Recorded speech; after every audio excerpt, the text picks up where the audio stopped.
This is The Future of Everything. I'm Russ Altman. Today we're having a special COVID-19 related episode of The Future of Everything, and my guest is Dr. Victor Carrion, professor of psychiatry and behavioral sciences at Stanford University. Victor is an expert at the behavioral, emotional, and biological effects of trauma, and I think we can all agree that many elements of this last few months during the COVID-19 pandemic have been indeed traumatic. So thank you very much, Victor, for joining us. And I guess I'd like to start by just asking, as a psychiatrist and a behavioral scientist, what are you seeing during this pandemic, and how should we make sense of it? Thank you for the invitation, Ross, to talk about the experience that we are all having. This is really a traumatic event that we are all experiencing together. And it is a stressor, so there is stress associated with it. Usually stress, which is the physiological response to worry, worry being the thought, needs a stressor, and this certainly counts as one. And it's not only an independent stressor, but it's associated with many others: separation from family, financial considerations, health worries. And as such, it really represents what a load in the system in terms of the emotional, physiological toll that it takes on us. We have to be reminded that some of us went into this with already a backpack full of other stressors. So this just adds and compounds to it. So the question now is, well, what do we do about it? How do we handle it? How do we manage this? Yes. So, and of course, I definitely want to get to that. But for those who are listening who might be wondering if they may not even realize the level of stress, anxiety that they're considering and that they're experiencing. And in fact, many times we think of trauma as things like going off to war or the death of and of course there are deaths happening. But for the regular person who perhaps is sheltered at home, not sick physically, can you help us understand how they might take an inventory to see if there actually might be more stress than they realize? Yes, this is a very individual experience. So individuals may be coping quite well because of their support system and coping tools that they have available to them. And maybe that backpack not being that filled before this event happened. So it's going to be different for different people. And what we're going through is a period of adaptation. And people are going to adapt in different ways and at different rates. And they're going to go through stages of adaptation at different times. So what I've been seeing is that there are three major steps to this adaptation. The first one is the emergent, right? How do we make sure that the family is together, that we are safe, that we have the provisions that we need, and everyone is operating in that. And that always seems to be a little bit of a high adrenaline situation. Like, are the kids okay? Do I have enough food? Do I need to get wipes and toilet paper? And I experienced that myself, and I could tell that there was a lot of kind of nervous energy, but at least there were things to do, which... Well, it is very active, right? So that activity makes us feel like we have control, and we do, over those things that we're doing. But once we settle down a bit, and we need to start becoming supportive to ourselves, to our family, to others, then it starts sinking in terms of and once we get more information too, right? It starts sinking in what we are going through. And that's like a second step to this adaptation, is providing support. And the third one, which is very important, is how do we set up our new structure, our new routine? What is life going to be like now? Not necessarily going back, but how can it be even better? How can we use this experience to adapt? And the thing about these stages and these steps is that they're not necessarily sequential. So you can be supporting when all of a sudden there's another emergent thing that you have to do. And then you're trying to get into routine. And it can be a little bit overwhelming, although I will have some guidelines for adults and for parents and for kids. It can be overwhelming sometimes to hear so much about what to be doing at this time. Yes. And I do want to send the message that really what you should be doing is taking your own pulse and kind of checking with you. And you know yourself, and you know what type of person you are. You know what your coping mechanisms are, those that are functional, those that are not as functional, and make an inventory and kind of allow yourself to proceed at your own pace. So be patient with yourself. We all want to be the best emergency preparation, right? We all want to do the best emergency preparation that we can. We want to be the best parent. We want to give the right information. But this is not a period or a time to be the best. This is a period to just be us, be ourselves, and proceed at our own pace. Yeah, that's even for me personally, that's great to hear. I've noticed myself getting emotional at times in a surprising way where I wouldn't normally get emotional, and I'm just trying to let that happen and not battle it, and also not to overthink it.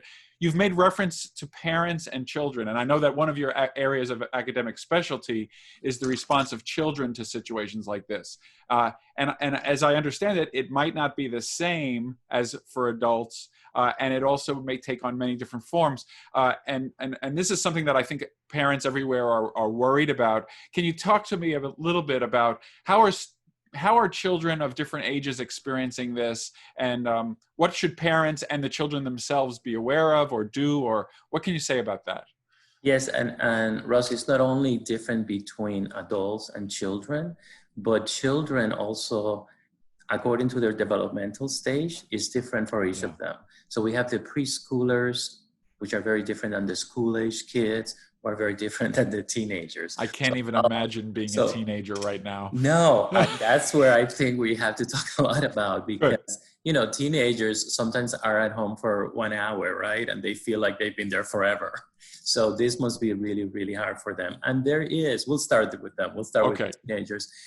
There's this developmental milestone where you really strive to be independent, to have your own voice, to have your own opinion, to have your own friends, to go where you want to go. And all of a sudden, all of that experience of start utilizing control and authority for yourself is being taken away. Yes. Especially with individuals that have already had some, like in their first year of college, and are being sent back home and have to adhere to the rules at home again, right? So they have this battle between the independence and the dependence, and the control being taken away from them. I think the best thing to do with them is to acknowledge that this is going on, to tell them that what's happening and what they're going through. I also talk about creating a little bit of a space in the house that is for them. So, for example, a teenage cave, if you will, where they can actually engage socially with their friends through their screen. By the way, that should be very active engagement. Dancing, games with ball, right? So that the kids are not sitting on the screen. So it doesn't have to just be talking heads. It can be, I have a friend who described her sophomore in high school daughter who had a 4-hour Zoom with her friend, and they just did their normal life and were like chatting with one another while they went about doing whatever else they were doing. And it sounds like this is not a bad thing necessarily. No, it's like having a sleepover, right? Where your friend is visiting and you're both engaged in activities. So kids are very creative, and we don't have to do it for them. We have to encourage them to be innovative in the way that they are going to engage. This is The Future of Everything. I'm Russ Altman. I'm speaking with Dr. Victor Carrion about the responses of both adults and children. So let's move to you mentioned some other classes of children, age groups and stuff. Can you take us through, because I know parents at all ages are really worried, not to mention the issue of when you're trying to do a job at home with the babies. But tell us about the other age groups and some of the signs or things to do to try to help them manage through this situation. Yeah. So very young kids are very concrete, and they're very limited in their vocabulary, and they may have difficulty expressing any feelings of anxiety or worry that they may be having, or of happiness, whatever, really. So engaging them in things like art is helpful, because through art, sometimes it opens a window to be able to communicate with them. But while all of this is going on, they may not understand it. Kids that are younger than 7, for example, may not understand the concept of death, right? They may think of death as something that is reversible, people will come back, or they may think about it as something that is not universal. It doesn't happen in my family, right? So for them, it's not really the worst thing that can happen. But the worst thing that can happen is for them to lose their caretakers. So messages of safety and security are very important. Messages of I am here for you, I'm protecting you, I am competent, I feel confident, I can do this, I'm doing it for the whole family, and we're together are important. Another issue with the very young ones is when they're told that they cannot go and play with their friends, for example, or that they may immediately think that there's something wrong with them, or that there's something wrong with their friends, right? And it's important for parents to say, no, actually what's happening here, and it's a great opportunity to teach citizenship, right? What's happening here is that we are all being responsive together. So we are all taking actions to keep everyone protected. And it's a great opportunity to teach the concept of community, an outcome from community efforts to very young children. Yeah, that really, and I would suspect that even the very young ones can tell that their routine, I know that routine can be very important for children, and there was a routine, and even if there is a routine now, it's probably a new routine, and I'm sure that they are sensitive to that, and that could be a signal to them that needs to be delivered in a reassuring way, because without any explanation or acknowledgement, it's like, why has my world just turned upside down? Where are my caregivers? Definitely. And what we see in school-age kids is exactly that. What we see is that control, which they are starting to experiment with, has been taken away, from their lives. And these are kids that sometimes when they get anxious, they somatize. So they may have headaches or stomach aches, and they're, unexplained causes for them, but they are basically saying there's something wrong here.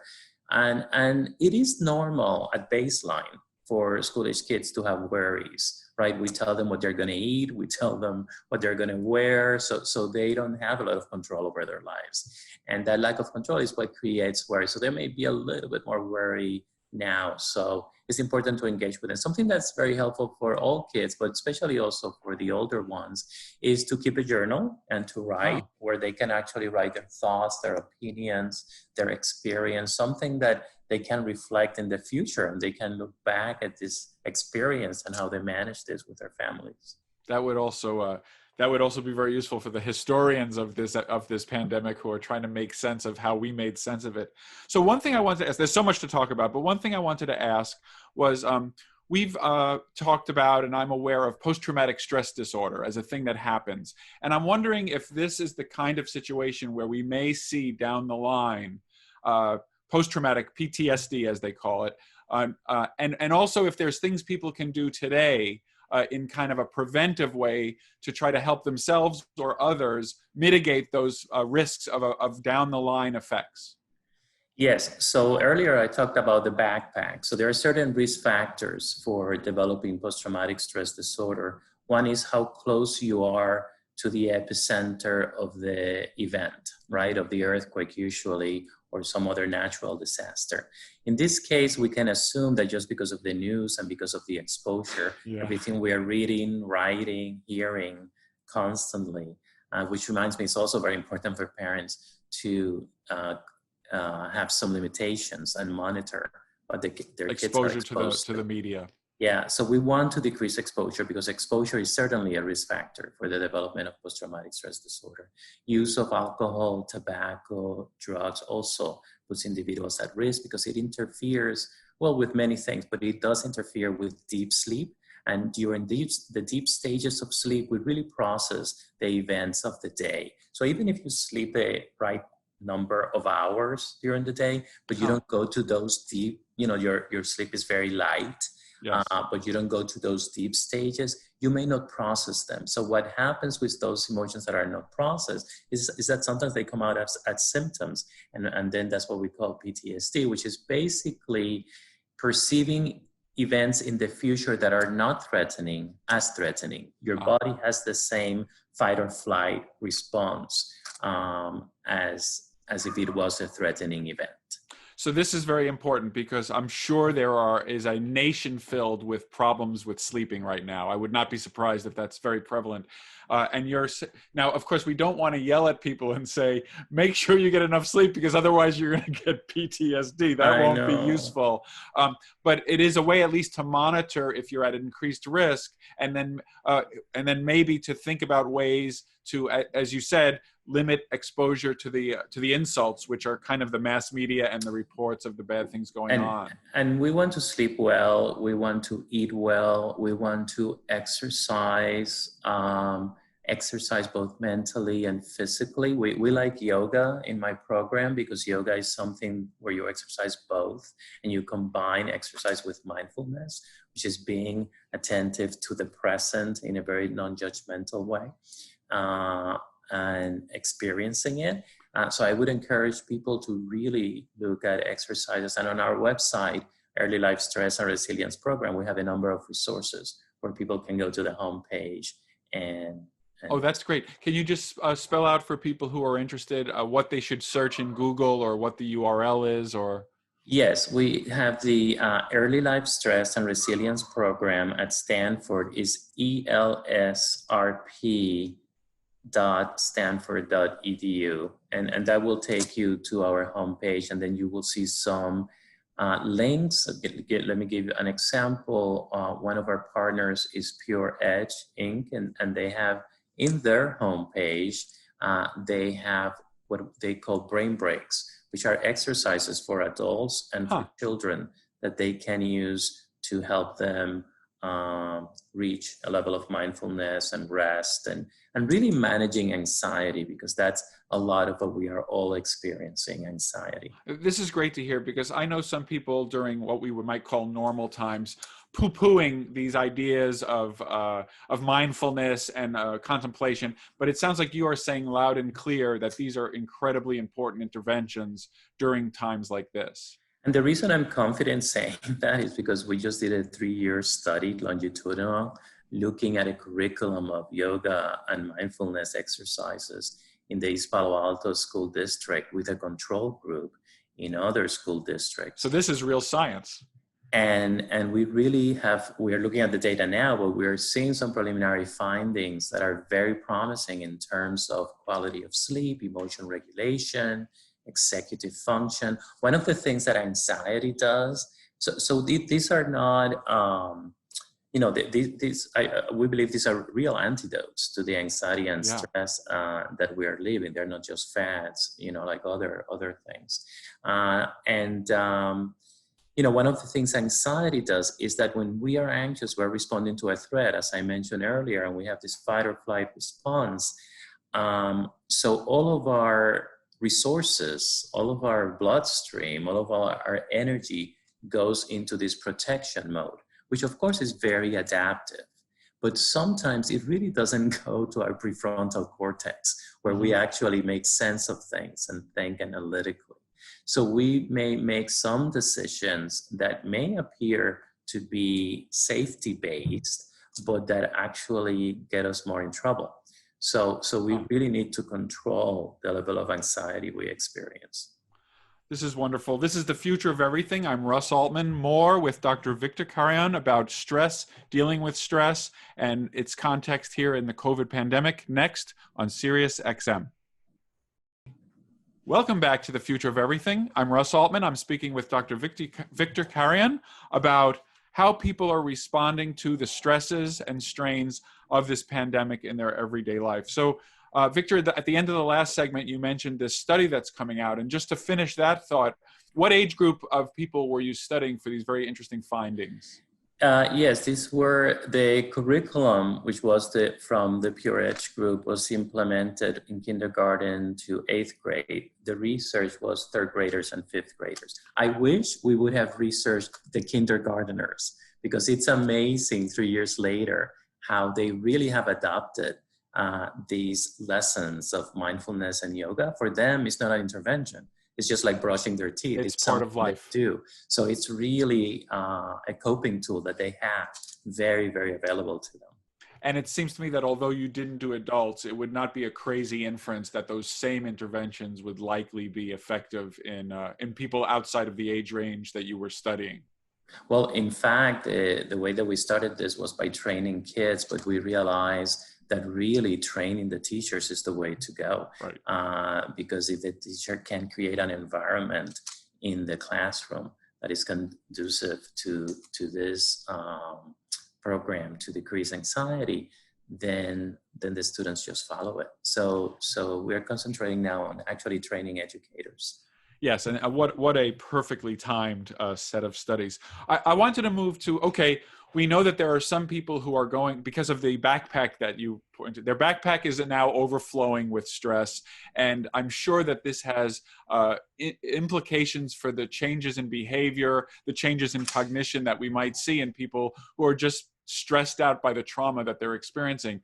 And I was wondering if you could talk about those changes in behavior or cognition that we might not be surprised to see.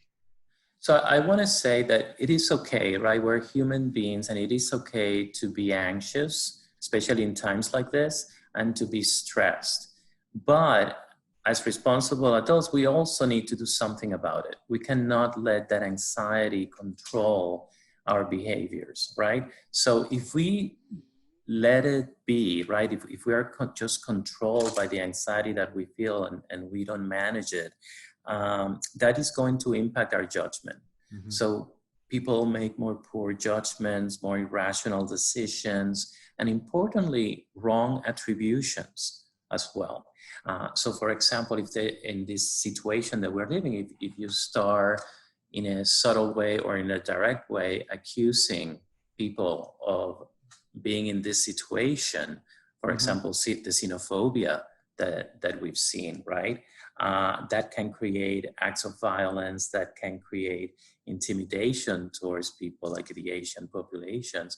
And it can actually aggravate the level of trauma that a community suffers and the level of violence. Not to mention how these situations can be a trigger, in this case, cues from past xenophobia in the mid-19th century, right? So one of the bad things about trauma is that even when it's in the past and even when it's gone, it can still have effects when cues and triggers come up.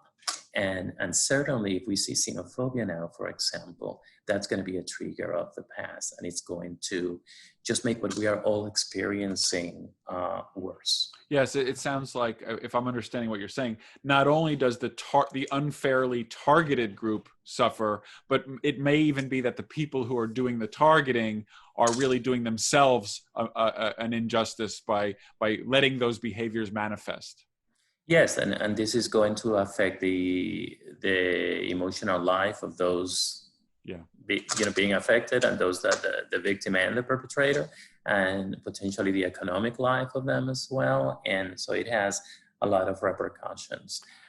This racial bias is something that really has been studied, because at baseline, even when things are not happening like this, racial bias exists. And, mm-hmm. and one of our colleagues at Stanford, in the faculty, Dr. Jennifer Everhard, has done work on this, on racial profiling.